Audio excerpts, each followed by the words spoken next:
Hello students, कैसे हो आप सब। I hope that you all are well. Welcome to my YouTube channel educational television.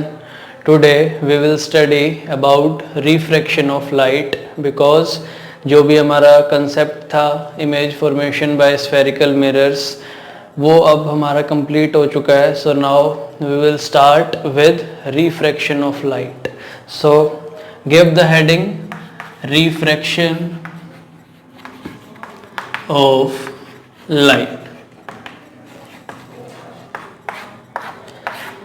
Now refraction of light एक बड़ी simple सी definition में मैं आपको समझाता हूँ कि जब भी लाइट एक मीडियम से दूसरे मीडियम में ट्रेवल करेगी तो उसकी जो पाथ ऑफ प्रोपेगेशन है, जो डायरेक्शन है, वो स्लाइटली क्या होती है, चेंज होती है।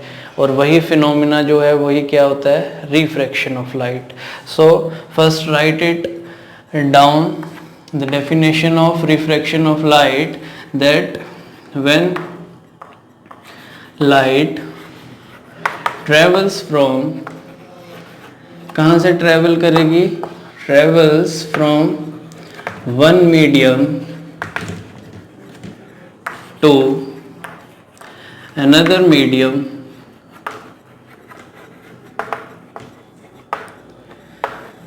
then it changes its path of propagation, यानी कि जिस पाथ में वो प्रोपेगेट कर रही थी, आगे बढ़ रही थी, उस पाथ में डायरेक्शन में क्या आने वाला है, चेंज आने वाला है। This phenomena is known as refraction of light.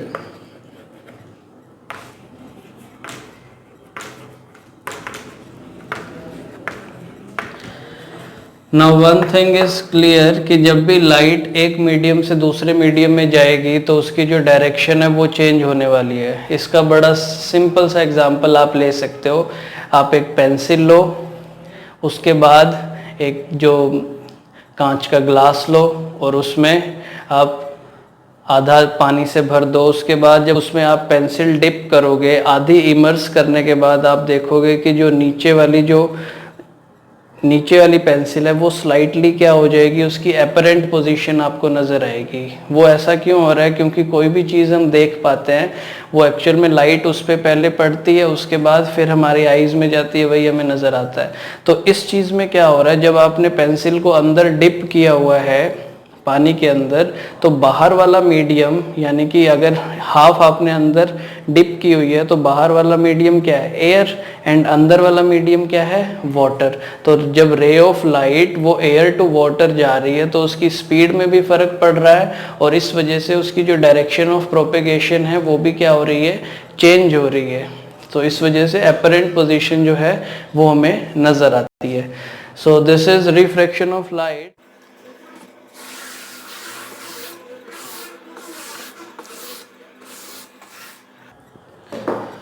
Now our topic is refraction of light through a glass slab. ये जो टॉपिक है ये हम एक्चुअल में परफॉर्म भी करेंगे लैब में, बट अभी आपको ये टॉपिक थ्योरेटिकली समझना पड़ेगा। ग्लास स्लैब, एक रेक्टेंगुलर ग्लास स्लैब होगी हमारे पास। हम क्या करेंगे, रेक्टेंगुलर ग्लास स्लैब रख के फिर उसकी जो बाउंड्री लाइन है वो क्या कर लेंगे, ड्रॉ कर लेंगे। So suppose this is our rectangular glass slab A B C D. Now on this side take any point, let's say O, एक पॉइंट ले लिया, ठीक है। अब इस पॉइंट के रिस्पेक्ट में एक आपने नॉर्मल रे ड्रॉ कर ली। This is N dash, this is what, this is normal ray, जो कि बिल्कुल नॉर्मल होगी हमारे पास 90 डिग्रीज पे, ठीक है। आफ्टर दैट इधर साइड कितना भी आप एंगल ले सकते हो, 10 डिग्री, 20 डिग्री, 30 डिग्रीज, तो वो एंगल आपने मेजर करके एक इंसिडेंट रे क्या करनी है, ड्रॉ करनी है। लेट्स से अगर मैंने यहाँ पे 20 डिग्री का ले लिया, ठीक है, तो ये वाली जो रे होगी एक्चुअल में ये क्या है, इंसिडेंट रे है, क्योंकि ये क्या हो रही है, इस पॉइंट पे इंसिडेंट हो रही है। सो this will be the incident ray. अब मैंने आपको बताया है कि ये ग्लास स्लैब है, इसका मतलब जो बाहर वाला मीडियम है वहाँ तो क्या प्रेजेंट है, एयर, और जो मीडियम चेंज हो रहा है क्योंकि ये ग्लास से बनी हुई है, तो यहाँ पे मीडियम क्या है हमारे पास, ग्लास।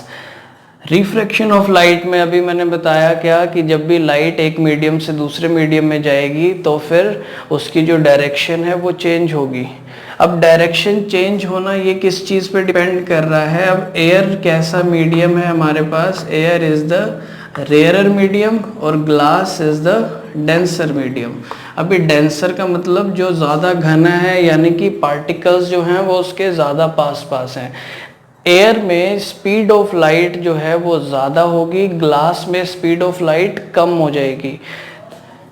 जब भी रेयरर टू डेंसर मीडियम में लाइट आएगी हमेशा स्पीड कम होगी, और दूसरी चीज़ याद रखनी है, it will bend towards the normal, ये नॉर्मल की तरफ ही बेंड करेगी, ठीक है ना, तो ये नॉर्मल की तरफ ही बेंड करेगी। And this will be the refracted रे, ये क्या हो गई है, रिफ्रैक्ट हो गई है, दिस इज रिफ्रैक्टेड रे। The angle which is forming between incident ray and normal ray, वो क्या है, angle of incidence, and the angle which is forming between refracted ray and normal ray, this is angle of refraction R।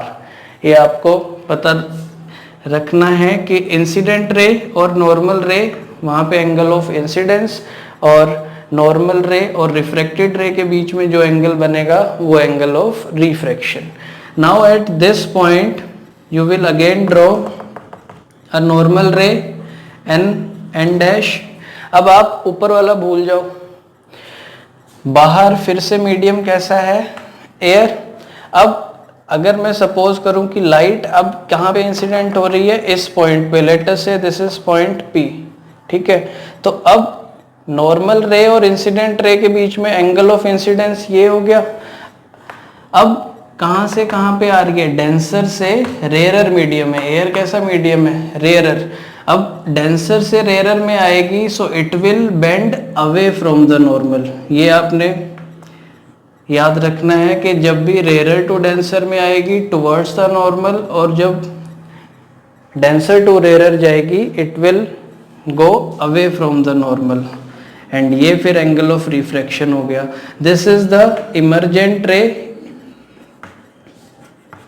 जो कि emerge हो रही है glass slab से बाहर। तो आप इस एंगल को एंगल ऑफ इमर्जेंस भी कह सकते हो, जो कि किसके बीच में फॉर्म हो रहा है, it can be denoted as E, which is forming between normal ray and emergent ray. Now एक चीज़ आप देखो स्टूडेंट्स, दैट जो ये इंसिडेंट रे थी, अगर इसको मैं एक्सटेंड करूं, so you will see that जो इमर्जेंट रे है और जो इंसिडेंट रे है वो आपस में कैसी हैं, पैरेलल हैं, एंड इनके बीच में जो डिफरेंस है that will be known as lateral shift, जो कि थोड़ी सी क्या हो गई है, शिफ्ट हो गई है। जो एपरेंट शिफ्ट है, एक्चुअल में तो रे को ऐसे जाना चाहिए था, बट क्योंकि उसमें क्या हो रही है, रिफ्रैक्शन हो रही है, इस वजह से रे क्या कर रही है, बेंड कर रही है, पहले टुवर्ड्स द नॉर्मल और उसके बाद अवे फ्रॉम द नॉर्मल। तो ये आपने ध्यान रखना है कि ऐसा कब होगा। There are two laws of refraction.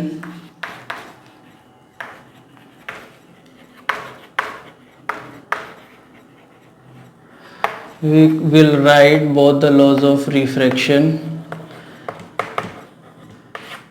पहला लॉ जो कि रिफ्लेक्शन ऑफ लाइट में भी होता था, क्या कि नॉर्मल रे, इंसिडेंट रे और रिफ्रैक्टेड रे, ये तीनों रेज एक ही प्लेन में लाई करेंगी। I am using the abbreviation, you will right the full form, I am using abbreviation, that the incident ray IR, normal ray NR, refracted ray RR, आपने पूरा लिखना है. So these rays will lie in the same plane. तो पहला तो ये है कि ये तीनों रेज एक ही प्लेन में लाई करेंगी. Second is the ratio of sine of angle of incidence to the sine of angle of refraction. वो क्या है? कांस्टेंट है. इसका मतलब इसका sine of this angle upon sine of this angle, ये हमेशा क्या होगा? कांस्टेंट होगा. Sine of i upon sine of r, this will always be constant. हमेशा ये कांस्टेंट वैल्यू ही आने वाली है. You will write that ratio of sine of angle of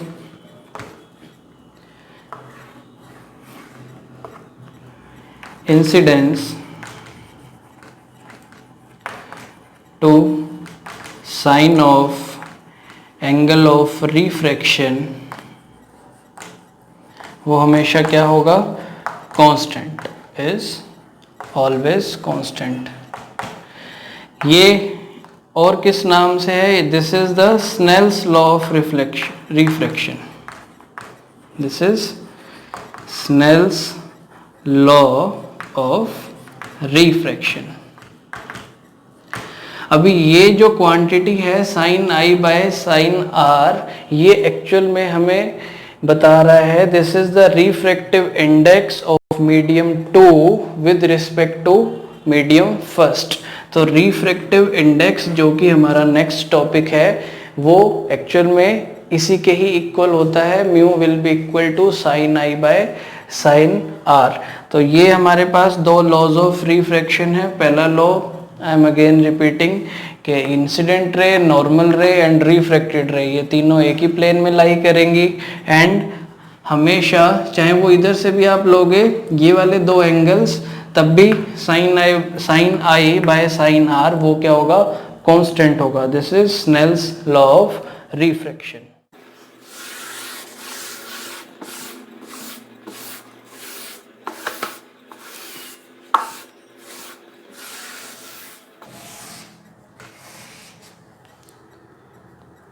Now we will do our last topic of today, which is refractive index.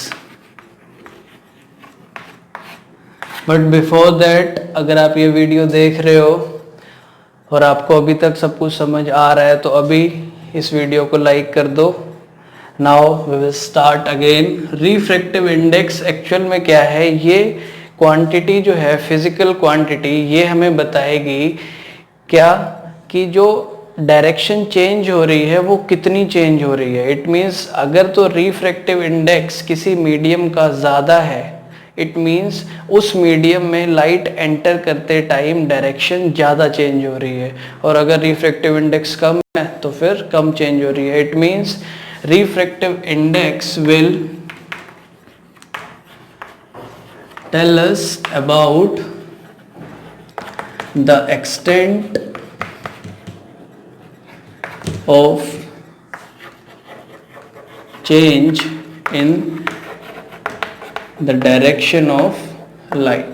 यानी कि light की direction में कितना चेंज आएगा वो हमें रिफ्रैक्टिव इंडेक्स से पता लग जाएगा. अभी डायरेक्शन चेंज क्यों होती है? बिकॉज हम रिफ्रैक्टिव इंडेक्स को, अभी मैंने क्या बताया था कि रिफ्रैक्टिव इंडेक्स पहली चीज़ तो एक तो ईटा, एनसीईआरटी में आपको इसके द्वारा रिप्रेजेंट, और you can write represent this with mu also. अभी मैंने आपको बताया था कि जो sine i by sine r वो जो कांस्टेंट के इक्वल है, वो एक्चुअल में कांस्टेंट क्या है? रिफ्रैक्टिव इंडेक्स है. तो ये एक्चुअल में रिफ्रैक्टिव इंडेक्स के इक्वल है.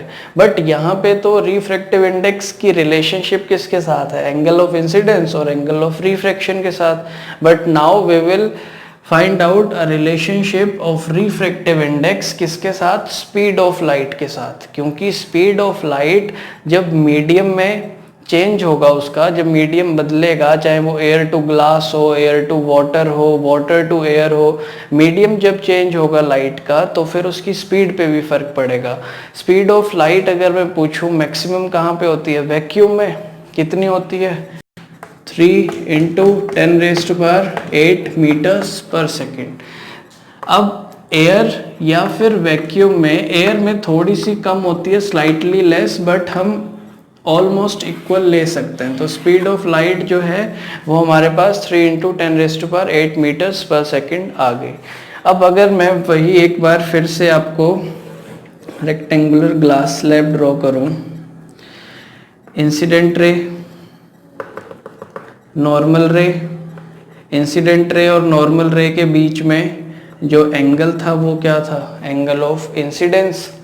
उसके बाद ये एयर टू ग्लास आ रही है, रेयरर से डेंसर मीडियम में, it will bend towards the normal, तो ये नॉर्मल की तरफ बेंड कर गई, and this is the angle of refraction are.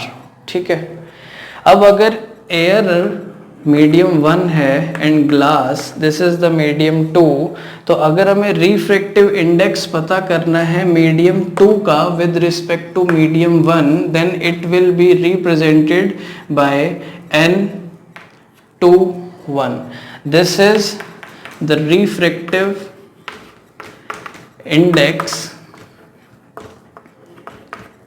Of medium 2 with respect to medium 1, यानी कि 1 के रिस्पेक्ट में 2 का refractive index. So this will be equal to speed of light in medium 1 upon speed of light in medium 2।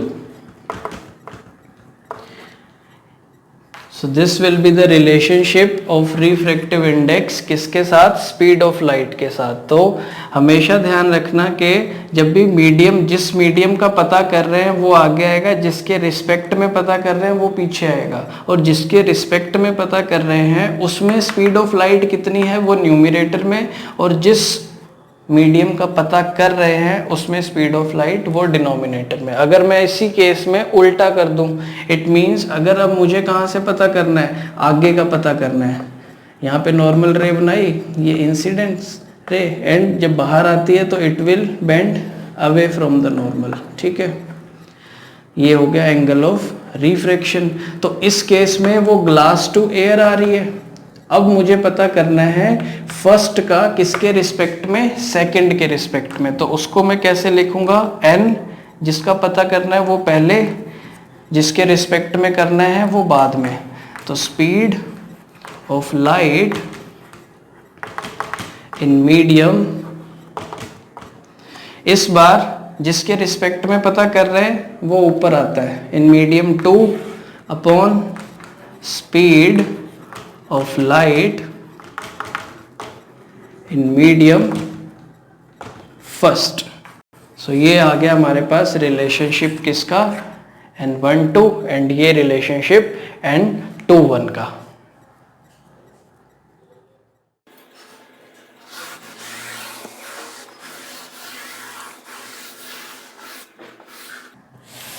now students if I say के एक medium हमारा क्या है, एयर है। ठीक है, तो एयर या फिर वैक्यूम, अगर एक मीडियम हमारा एयर या फिर वैक्यूम होगा तो फिर जब रिफ्रैक्टिव इंडेक्स जिस भी मीडियम का हम पता कर रहे हैं वो रिफ्रैक्टिव इंडेक्स फिर क्या कहलाएगा, it will be known as absolute refractive index.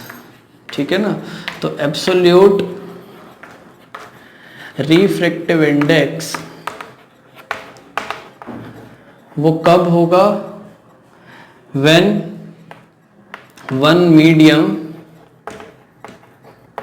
will be air या फिर वैक्यूम, क्योंकि इसी में स्पीड ऑफ लाइट जो है वो मैक्सिमम होती है।